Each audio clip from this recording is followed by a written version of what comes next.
al cielo esta penúltima ocasión que vamos a tener para estudiar juntos. Ya no queda mucho, ¿verdad? Espero que ustedes hayan recibido tanta bendición como yo durante esta semana. Y también espero que podamos continuar recibiendo bendición tanto en el estudio de hoy, también con el estudio de mañana, que sería nuestro último estudio. Estuvimos viendo esta semana que hemos titulado ¿qué haremos? Habíamos visto que esta era la pregunta que se hicieron todas las personas que fueron confrontadas con la predicación de Pedro. Y es mi intención que tanto tú como yo, todos nosotros podamos hacer nuestra pregunta, especialmente al terminar este tema, que más bien confirma lo que hemos estudiado en estos últimos 2 días, ¿verdad? A pesar de que hablamos de Pedro y hablamos del derramamiento abundante del Espíritu, estos últimos 2 días estuvimos estudiando la cruz desde una perspectiva más clara respecto a lo que representa. Vimos la cruz como el símbolo de negación, Cristo negando su juicio para recibir el juicio del Padre, Cristo negándose a hacer su voluntad, para hacer la voluntad de Dios, su Padre. Y también estuvimos viendo la cruz como el símbolo de sufrimiento, la paciencia que ellos han manifestado, porque no quieren que ninguno de nosotros perezcamos, sino que procedamos al arrepentimiento. Y cómo Cristo prefiere soportarlo todo, cómo Cristo prefiere seguir sufriendo a causa de nuestra incredulidad, a causa de nosotros negarnos a hacer su voluntad.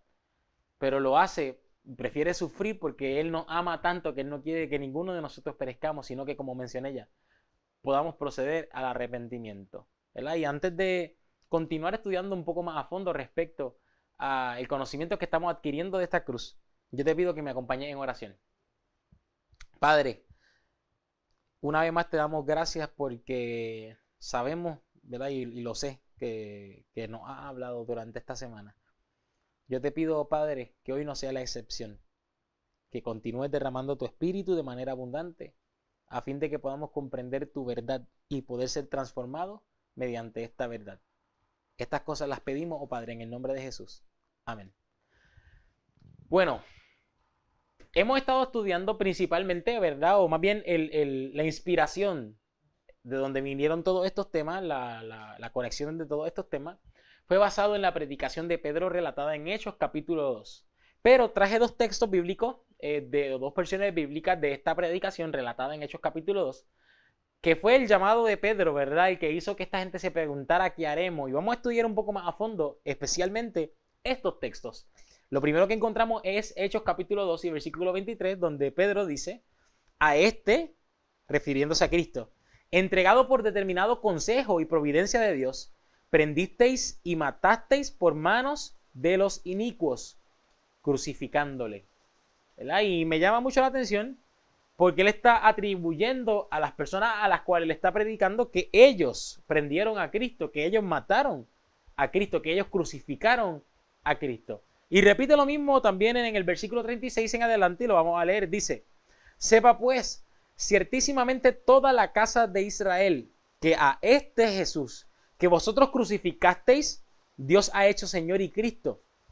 Entonces, oído esto, fueron compungidos de corazón y dijeron a Pedro y a los otros apóstoles, varones hermanos, ¿qué haremos? Y Pedro les dice, arrepentíos y bautícese cada uno de vosotros en el nombre de Jesucristo para perdón de los pecados y recibiréis el don del Espíritu Santo. Fue este confrontamiento que hizo Pedro a través de esta predicación inspirado por el Espíritu, que al ellos comprender que ellos habían crucificado, que habían matado, que habían, como dice el texto, prendido a Jesús, a este Jesús que vosotros crucificasteis, cuando ellos comprendieron que ellos habían crucificado al Hijo de Dios, ellos dijeron, entonces, ¿qué vamos a hacer? Y ahí es que Pedro le dice, tienen que arrepentirse y bautizarse para recibir el perdón de pecados y recibirán el don del Espíritu Santo. Pero muy interesante es que los que estaban allí mientras Pedro predicaba, no todos eran del mismo lugar. Había gente de todos los pueblos presentados allí. Inclusive no todos los que estaban allí y fueron compungidos estuvieron allí en el juicio, por ejemplo, de Cristo gritando crucifícale, crucifícale. Ahí había gente de muchos lugares.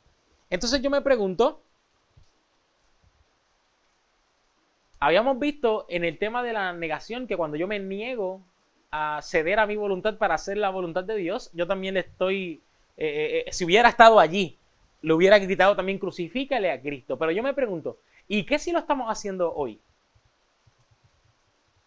El mismo Pedro estaba hablándole en presente, ¿verdad? Respecto a todas las personas que habían matado y habían crucificado a Cristo. Pero allí habían personas que ellos no tomaron un martillo y un clavo para matar al Hijo de Dios. Muy probablemente no todos los que estaban allí habían gritado crucifícale, ¿verdad? Audiblemente. ¿Por qué Pedro les hace responsable en ese momento de la muerte y la crucifixión de Cristo?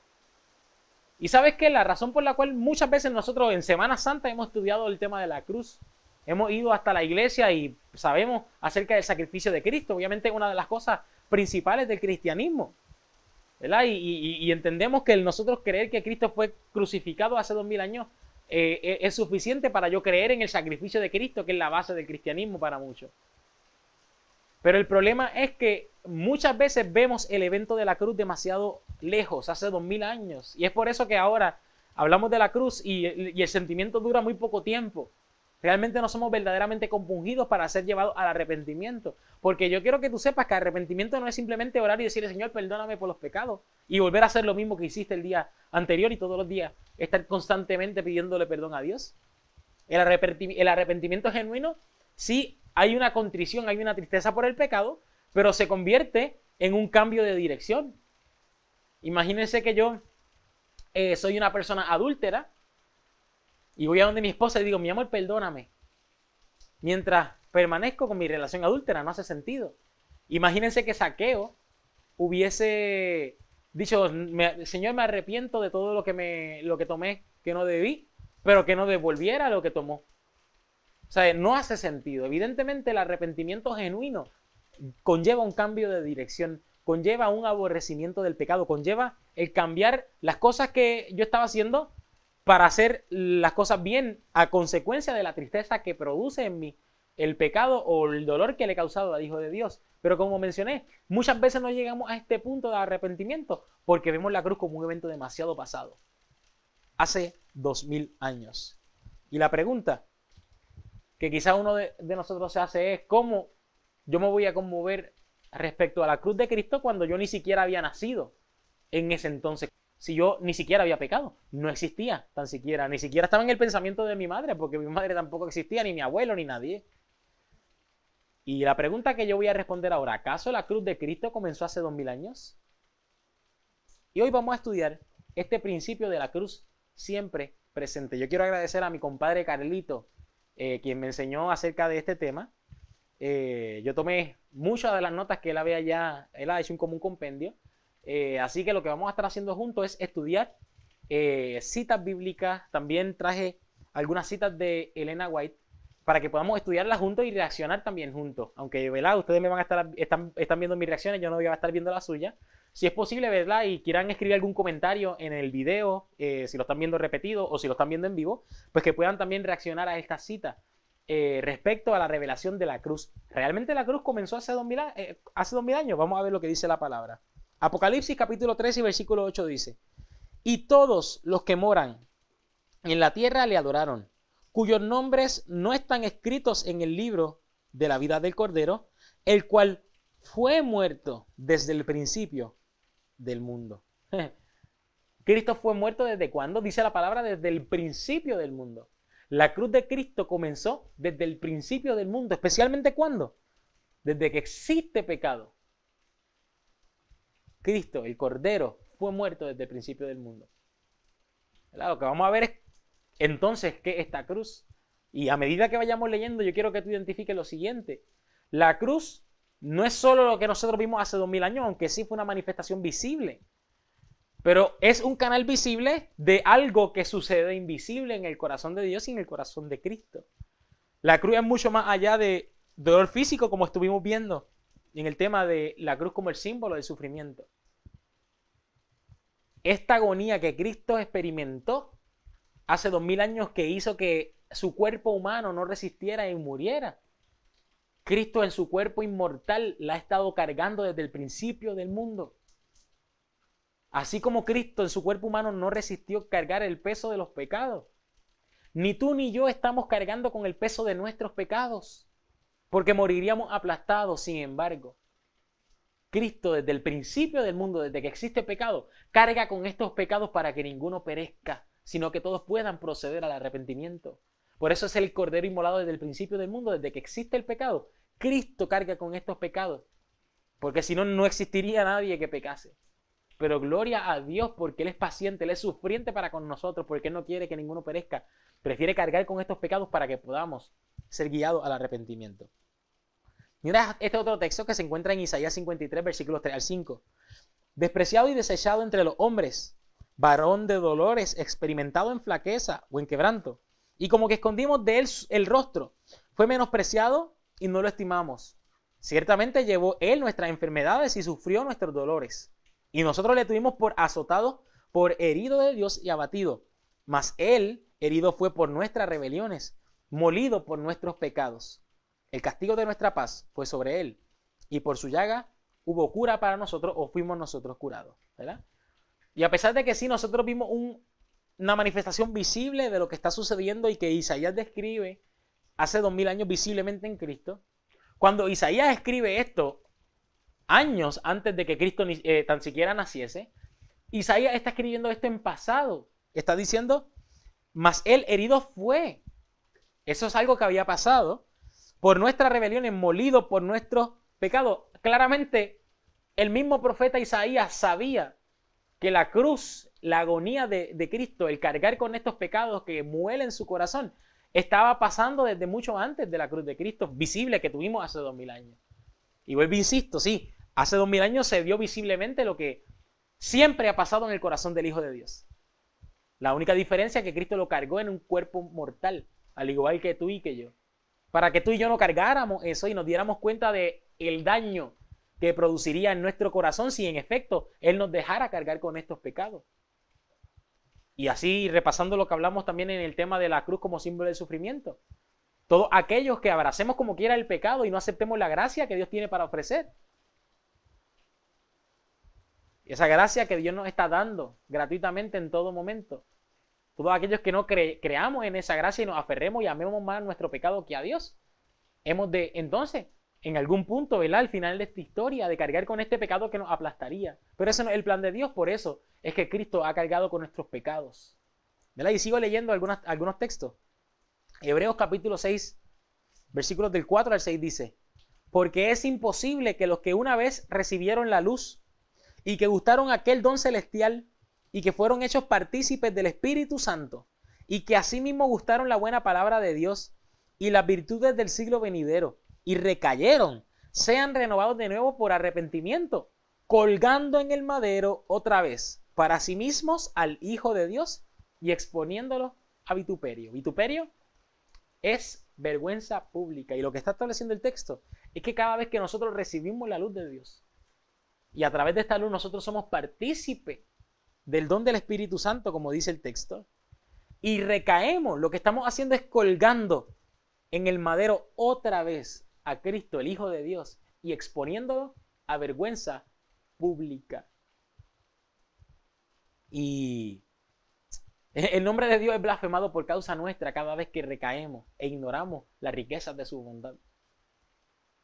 Y lo que está confirmando aquí el escritor de Hebreos es, estamos crucificando a Cristo, estamos exponiendo a Cristo a vergüenza pública cada vez que recaemos después de haber gustado de la luz, cada vez que recaemos después de haber gustado del don del Espíritu Santo.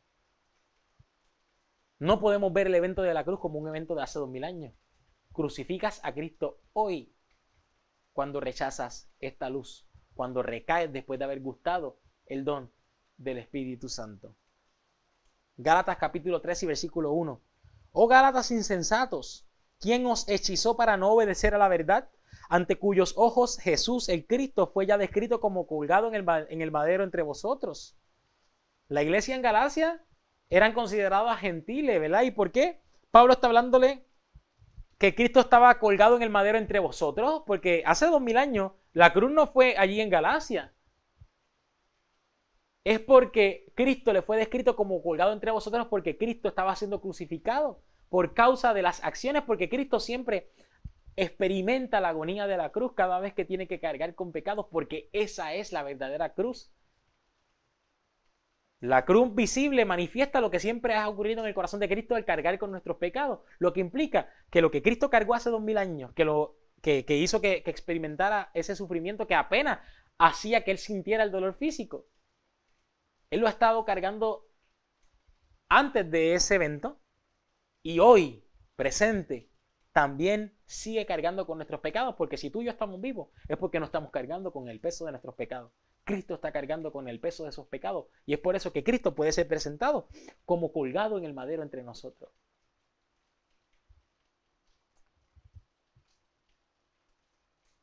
Primera de Corintios 1, 23 y 24 dice: pero nosotros predicamos a Cristo colgado en el madero, que es a los judíos ciertamente tropezadero y a los gentiles locura, pero a los llamados así como judíos como griegos, Cristo es poder de Dios o potencia de Dios y sabiduría de Dios. Y Pablo hace mucha referencia a Cristo como colgado en el madero o Cristo crucificado. Tengo otro texto que dice algo similar. Primera de Corintios 2, 2 dice: porque no me juzgué saber algo entre vosotros, sino a Jesús el Cristo y a este colgado en el madero o a este crucificado. Él está hablando de Cristo crucificado, siendo crucificado.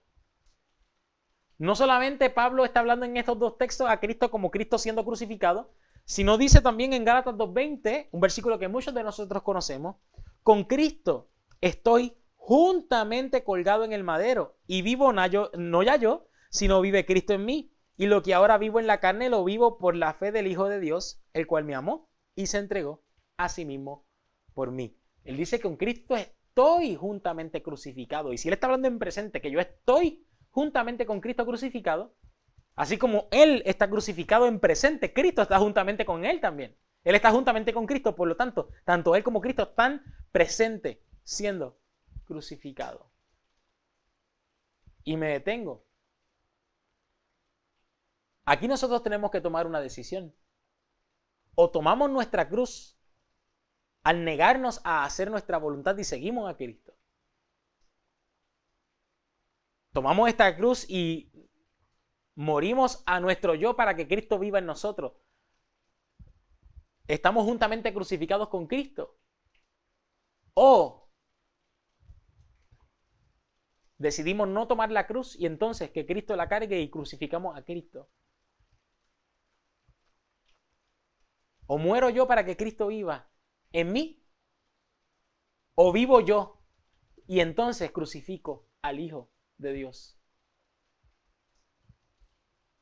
Quiero leerte algunas citas que escribe Elena White, confirmando lo que hemos leído en la Escritura, pero quiero que aún podamos verlo, ¿verdad?, de distintas perspectivas y algunos textos que ella escribe. El primero se encuentra en Deseado de toda la gente, página 267 y párrafo 3, y dice: cada pecado vuelve a herir a Jesús. Y al mirar a aquel a quien hemos traspasado, lloramos por los pecados que le produjeron angustia. Una tristeza tal nos inducirá a renunciar al pecado. Que cada pecado vuelve a herir a Jesús. Cada vez que pecamos, estamos tomando un clavo y clavándoselo en sus manos y en sus pies. Cada vez que pecamos, estamos tomando un látigo y estamos azotando su espalda. Cada vez que estamos pecando, estamos tomando una lanza y estamos atravesándola por el costado. Y Jonathan, pero no seas tan gráfico, quizás diría. Pero lo que dice el texto es que una tristeza tal, al nosotros comprender genuinamente lo que hemos causado al Hijo de Dios, es lo que nos va a llevar a renunciar al pecado, que no es otra cosa que al verdadero arrepentimiento. Fue esa tristeza tal la que produjo en aquellas personas que estaban escuchando la predicación de Pedro en Pentecostés, lo que lo hizo moverse al arrepentimiento y preguntarse qué haremos.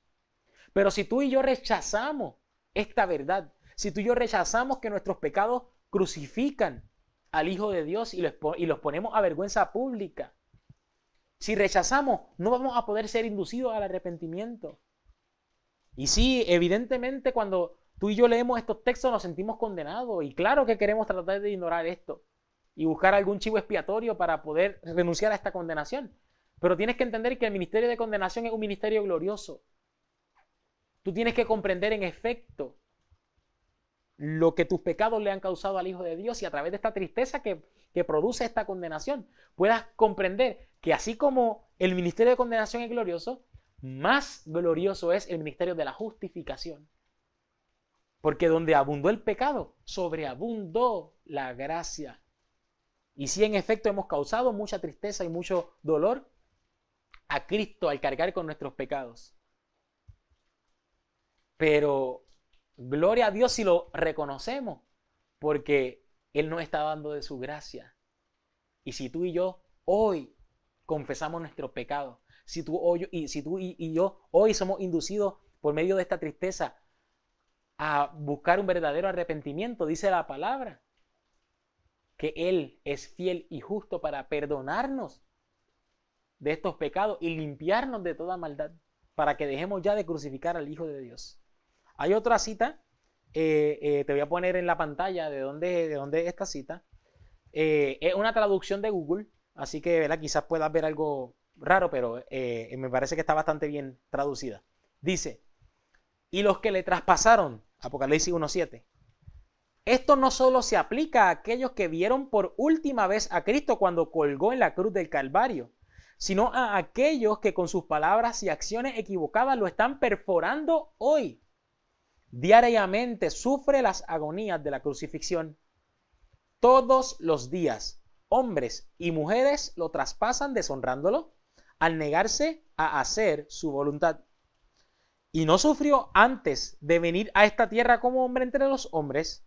La nación que él propuso conducir desde Egipto a Canaán lo rechazó más de una vez durante los 40 años de vagabundeo por el desierto. A pesar de que alimentó a su pueblo elegido con maná y los protegió del daño, resistieron sus evidencias de la verdad, no reconocieron su luz y poder, no prestaron atención a sus milagros y como resultado cayó en el desierto, nunca entrando en la tierra prometida. El Señor no pudo cumplir su propósito a través de ellos. ¿Y por qué? Porque nunca dejaron sus costumbres infantiles, no lograron superar sus rasgos de carácter equivocados. Aunque crecieron a la estatura completa de hombres y mujeres, trajeron a la virilidad y la feminidad los defectos de la infancia. Y quiero detenerme rapidito. Diariamente, cuando hombres y mujeres rechazan hacer la voluntad de Dios, o sea, no se niegan a sí mismos, no toman la cruz y siguen a Cristo, diariamente Cristo sufre la agonía de la cruz. Y cita a su pueblo, a ese pueblo que le gritó crucifícale, a su pueblo, a los suyos, a los que él vino a buscar y no le recibieron.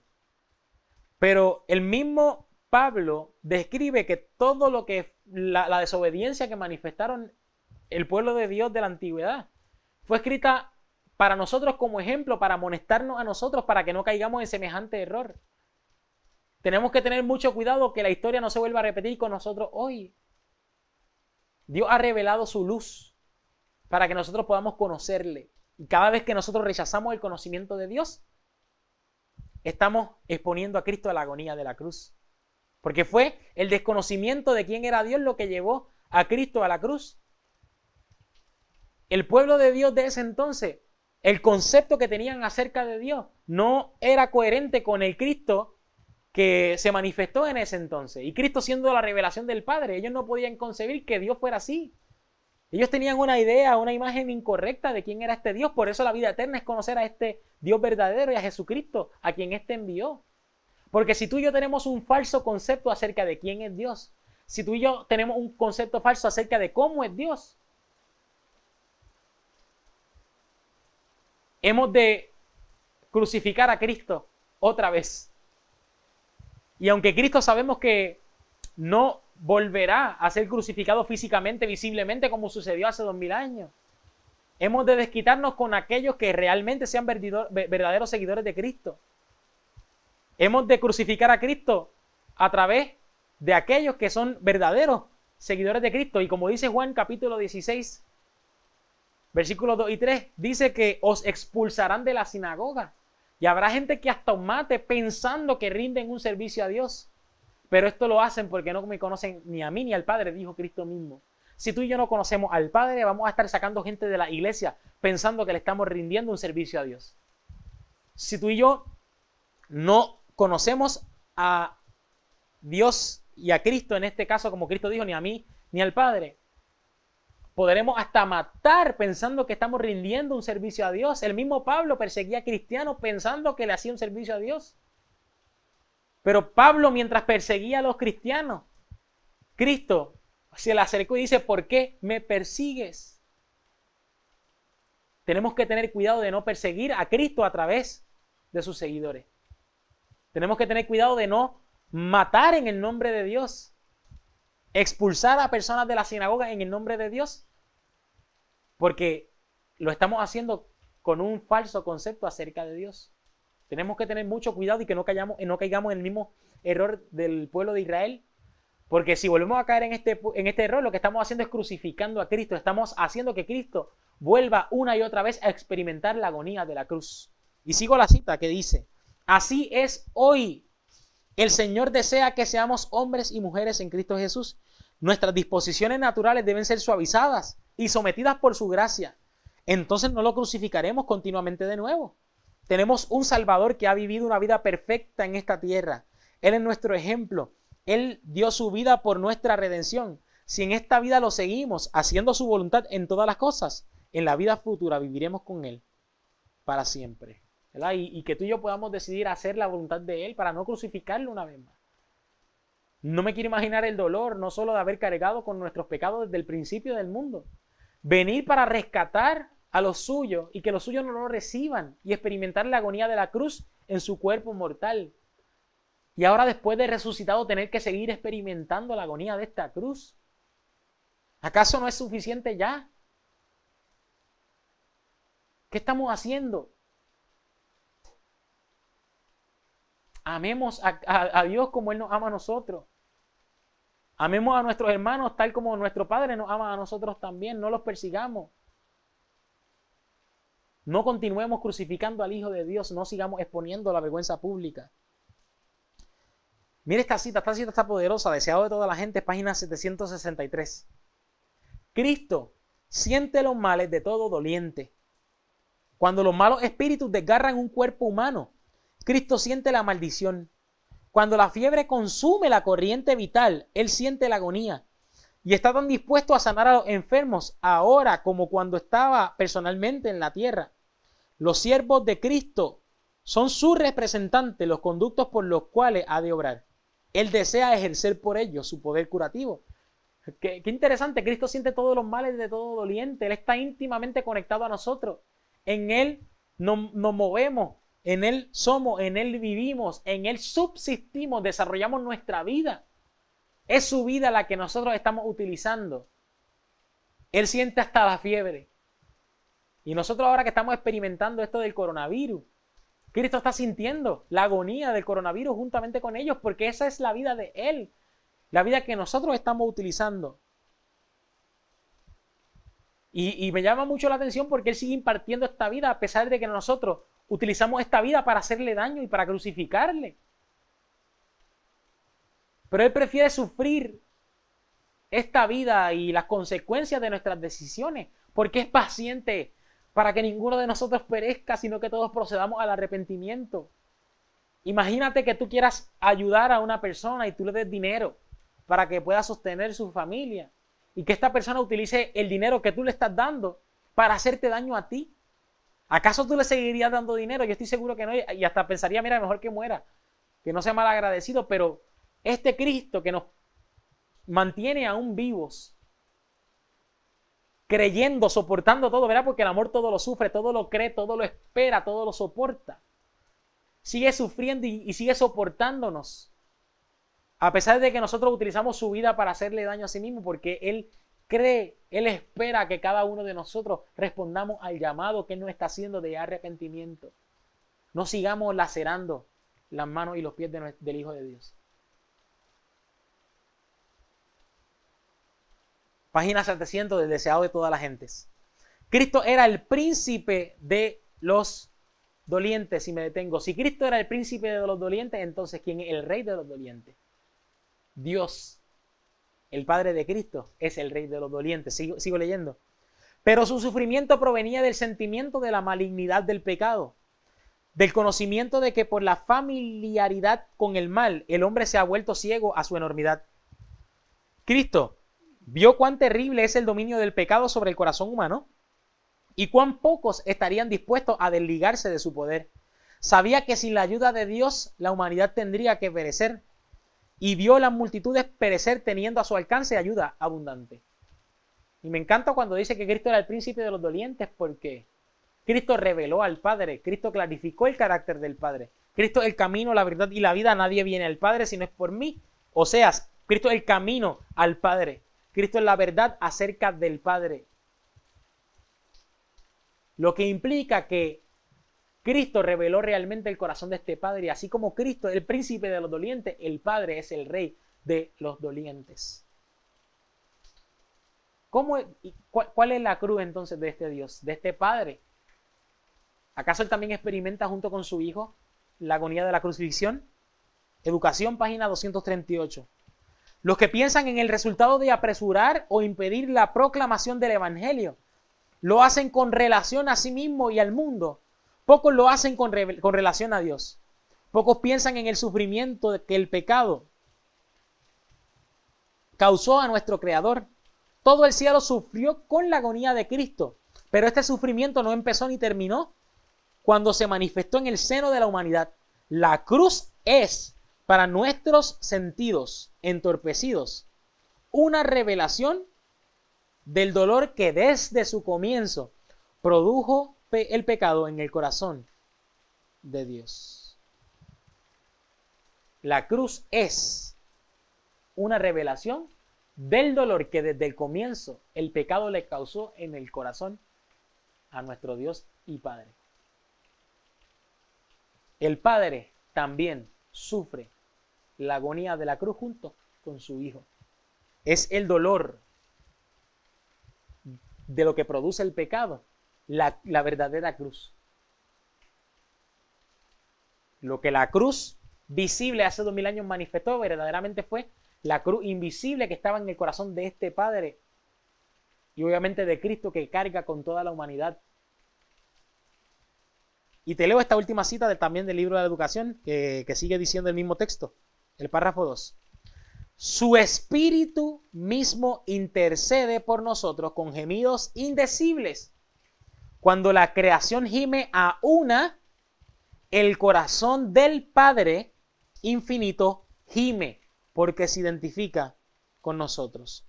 Nuestro mundo es un vasto lazareto, un escenario de miseria al cual no nos atrevemos a dedicar ni siquiera nuestros pensamientos. Si nos diéramos cuenta exacta de lo que es, el peso sería demasiado aplastante. Sin embargo, Dios lo siente todo. Para destruir el pecado y sus consecuencias, dio a su Hijo amado y nos permite que, mediante la cooperación con Él, terminemos con esta escena de miseria. Y será predicado este evangelio del reino en todo el mundo para testimonio a todas las naciones. Y entonces vendrá el fin. El corazón del Padre gime. Él siente junto con nosotros. Él se siente identificado con nosotros. Dios lo siente todo. Pero este Padre que no quiere que ninguno perezca, sino que todos procedan al arrepentimiento también, envió a su Hijo para que revele verdaderamente cuánto Él nos amaba, que Él no se reserva absolutamente nada. Para que podamos comprender que este Cristo que estaba siendo tendido en la cruz y mientras la gente lo estaba crucificando, Cristo estaba intercediendo por ellos. Comprendiéramos, porque Cristo reveló al Padre, que este Padre no está tomando en cuenta nuestros pecados, por el contrario. Por medio de Cristo intercede por nosotros, gime con gemidos indecibles, dice la palabra. ¿Has de responder tú al llamado de Dios? ¿Has de responder tú al llamado de este Espíritu que te está llamando y diciéndote arrepiéntete y bautízate? ¿Qué vas a hacer? ¿Has hecho todas estas cosas? ¿Qué haremos? Arrepentirnos y bautizarnos en el nombre de Jesús. Has de recibir perdón de tus pecados y el don del Espíritu Santo. Y esto se ha de acabar cuando, al recibir el derramamiento de este Espíritu, podamos predicar este evangelio a toda tribu y lengua para que venga el fin. ¿Verdaderamente tú quieres que en el corazón del Hijo de Dios el sufrimiento causado no solo en la cruz, sino también hoy, sea en vano? ¿O has de responder a ese llamado de amor? Y has de compartir ese amor con otros para que otros también puedan conocer a Dios y juntos poder ser guiados al arrepentimiento. Y yo te quiero hacer un llamado.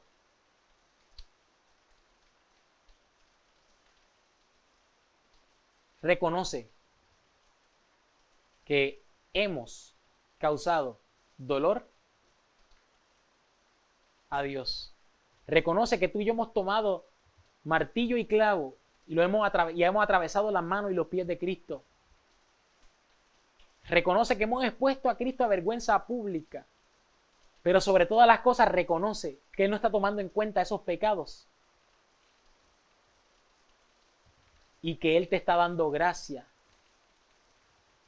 para que te acerques confiadamente al trono de esa gracia y que puedas alcanzar lo que necesitas para que puedas ser guiado a un giro 180 grados, para que puedas recibir no solamente la tristeza por el pecado de lo que le hemos hecho al Hijo de Dios, sino que también podamos cambiar de dirección y dejar de hacer aquello que le ha causado tanto dolor al corazón de Dios y al corazón de Cristo. ¿Deseas tú este arrepentimiento? Yo no sé si tú que me estás viendo te has bautizado, ¿verdad? Sea que me estás viendo en vivo o estás viendo el video grabado. Pero si en algún momento dado deseas continuar conociendo a este Dios, reconoces que tú has participado de la crucifixión de este Dios, queriendo hacer tu propia voluntad, pero dices genuinamente que quieres comenzar a hacer la voluntad de Él, que deseas ser guiado al arrepentimiento y al bautismo en el nombre de Jesús para recibir perdón de tus pecados y recibir el don del Espíritu Santo. Yo te pido que me escribas, sea por un comentario o sea directamente en un mensaje privado, para que podamos orar juntos y si es posible hasta estudiar la Biblia juntos y que puedas entregar tu vida enteramente a Dios, porque es Él quien pone en ti tanto el querer como el hacer por su buena voluntad, pero Él te pide que te acerques confiadamente al trono de la gracia. Él te perdona y Él te ha de ofrecer socorro en el momento de mayor necesidad. ¿Qué haremos? Arrepentirnos y bautizarnos en el nombre de Jesús. Así que te pido en esta hora que me acompañes en oración. Padre, perdónanos. No sabíamos lo que hacíamos. En esta hora, oh Padre, yo te quiero pedir que tú reemplaces el deseo de hacer nuestra propia voluntad por el deseo, Padre, de agradarte en todo. Que tú sigas hablándonos a nuestros corazones, Padre, para que nosotros nos podamos entregar enteramente a ti. Que nosotros podamos confiar únicamente en ti. Y que dejemos, oh Padre, de exponerte a ti al dolor de la cruz. Que dejemos de exponer a tu Hijo a la agonía de la cruz. Síguenos hablando, Padre. Aún queda un tema. Derrama tu espíritu de manera abundante sobre nosotros para poder predicar también, oh Dios, estas buenas noticias de salvación y de perdón a todos aquellos que aún no te conocen. Esto lo pedimos en el nombre de Jesús. Amén. Que Dios te bendiga. Te espero mañana. Hemos de estudiar ya lo último que nos queda acerca de esta cruz, como la revelación mayor de la bondad acerca de nuestro Padre Celestial. Que Dios te bendiga.